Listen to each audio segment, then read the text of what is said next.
नमस्कार। भारत मौसम विज्ञान विभाग के दैनिक मौसम पर चर्चा में आप सबका स्वागत है। अगर आज के मुख्य बिंदुओं पर एक नज़र डालें तो पहला यही है कि उमस भरा मौसम जो है भारतीय तटों, पूर्वी तट और पश्चिमी तटों में अगले सप्ताह आने वाले 7 दिनों में रह सकता है।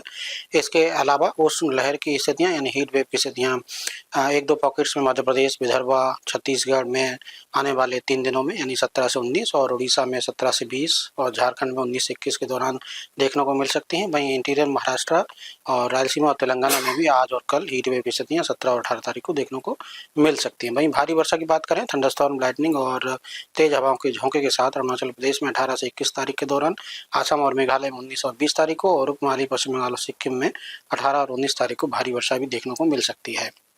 अगर पिछले 24 घंटे की वर्षा की बात करें तो थंडरस्टॉर्म के साथ तेज हवाओं के झोंके के साथ हल्के स्तर की वर्षा 50 से 70 किलोमीटर प्रति घंटे की हवाओं के साथ असम, मेघालय में, जम्मू कश्मीर, अरुणाचल प्रदेश, उड़ीसा और मणिपुर, त्रिपुरा और तमिलनाडु में देखने को मिली।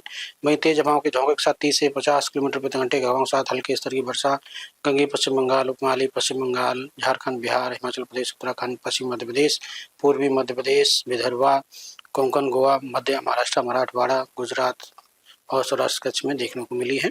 भाई अगर हम बात करें पिछले 24 घंटे के तापमान की तो 40 से लेकर के 44 डिग्री सेल्सियस के टेम्परेचर जो है ज़्यादातर जो मध्य भारत है, विदर्भ और उसके आसपास के क्षेत्रों में देखने को मिल रहा है। वहीं बाकी के क्षेत्रों की बात करें तो वहाँ पर भी 36 से लेकर के 40 डिग्री सेल्सियस के टेम्परेचर देखने को मिल रहे हैं, सिवाय पहाड़ों पर जहाँ पर टेम्परेचर अभी 36 से कम, खासतौर से जम्मू कश्मीर आदि में देखने को मिल रहे हैं। भाई अगर पिछले 24 घंटे में सबसे ज़्यादा अधिकतम तापमान की बात करें तो बुंदेलखंड, उत्तर प्रदेश, बांदा में 44.4 डिग्री सेल्सियस टेम्परेचर दर्ज किया गया।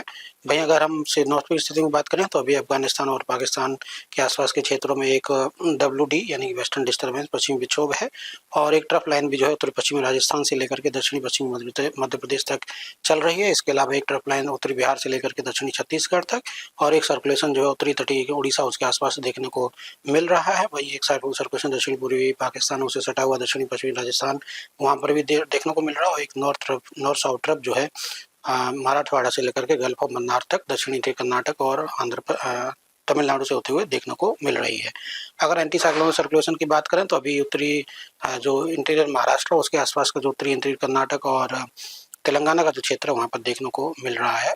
अधिकतम तापमान के पूर्वानुमान की बात करें तो जैसा कि आप देख रहे हैं अभी पश्चिम विक्षोभ के प्रभाव उत्तर पश्चिम भारत में जो है टेम्परेचर जो है लगभग 2 डिग्री सेल्सियस जो है आने वाले 24 घंटे में गिर सकता है, क्योंकि अभी हल्के वर्षा की संभावना मैदानी क्षेत्रों में और पहाड़ों पर हल्के से मध्यम स्तर की वर्षा और हिमपात संभावित है पश्चिम विक्षोभ के प्रभाव में। इसलिए लगभग 2 डिग्री सेल्सियस टेम्परेचर उत्तर पश्चिम भारत में गिर सकता है। उसके बाद 19 से लेकर के 21 अप्रैल के दौरान टेम्परेचर दोबारा से 2 से 3 डिग्री सेल्सियस बढ़ने की संभावना है। वहीं मध्य भारत में भी टेम्परेचर जो है 17 से लेकर के 19 अप्रैल तक यथावत रह सकता है, कोई ज़्यादा बदलाव नहीं देखने को मिलेगा, परंतु उसके बाद थंडरस्टॉर्म की वजह से 2 से 3 डिग्री सेल्सियस टेम्परेचर गिरने की संभावना 19 तारीख के बाद दिखाई देती है। वहीं अगर हम पूर्वी भारत की बात करें तो पूर्वी भारत में टेम्परेचर 3 से 4 डिग्री सेल्सियस जो है धीरे धीरे 17 से लेकर के 21 अप्रैल के दौरान बढ़ सकते हैं और उसके बाद उसमें कोई खास बदलाव की संभावना नहीं है। वहीं अगर महाराष्ट्र की बात करें तो आज और कल में टेम्परेचर वहाँ पर में कोई खास बदलाव नहीं है, परंतु उसके बाद थंडरस्टॉर्म की वजह से 2 से 3 डिग्री सेल्सियस 19 से लेकर के 21 अप्रैल के दौरान टेम्परेचर में गिरावट संभावित है। अगर हम बाकी क्षेत्रों की बात करें तो कोई खास बदलाव की संभावना नहीं है। आज की अगर चेतावनियों की बात करें उत्तर पश्चिम भारत में मुख्य रूप से जम्मू कश्मीर, हिमाचल प्रदेश में हल्के से मध्यम स्तर की वर्षा, ज़्यादातर स्थानों पर थंडरस्टॉर्म, लाइटनिंग, गस्टी विंड के साथ साथ ओलावृष्टि भी 1-2 पॉकेट में होने की संभावना आने वाले 24 घंटे में दिखाई देती है। और अगर बात करें उत्तराखंड के अलावा बाकी क्षेत्रों की तो उत्तराखंड, पंजाब, हरियाणा, चंडीगढ़, दिल्ली और राजस्थान यहाँ पर हल्के थंडरस्टॉर्म के साथ हल्के स्तर की वर्षा, तेज हवाओं के झोंकों के साथ आज रह सकती है।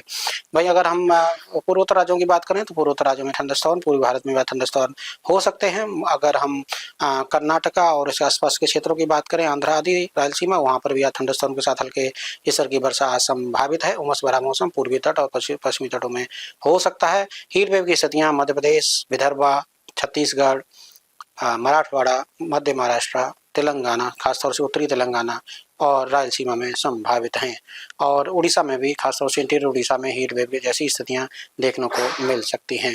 अगर 18 तारीख की बात करें तो हीट वेव की स्थितियां मध्य भारत में बनी रहेंगी। उत्तरी तेलंगाना के साथ साथ जो है रायलसीमा में ये स्थितियां यथावत रहने की संभावना है। उमस भरा मौसम पश्चिमी तट और पूर्वी तटों में रह सकता है। उत्तर पश्चिम भारत में मुख्य रूप से पहाड़ों पर थंडरस्टॉर्म के साथ गतिविधियां कल भी जारी रह सकती है। हिमाचल प्रदेश, उत्तराखंड और हिमाचल प्रदेश और जम्मू कश्मीर में थंडरस्टॉर्म कल देखने को मिल सकते हैं।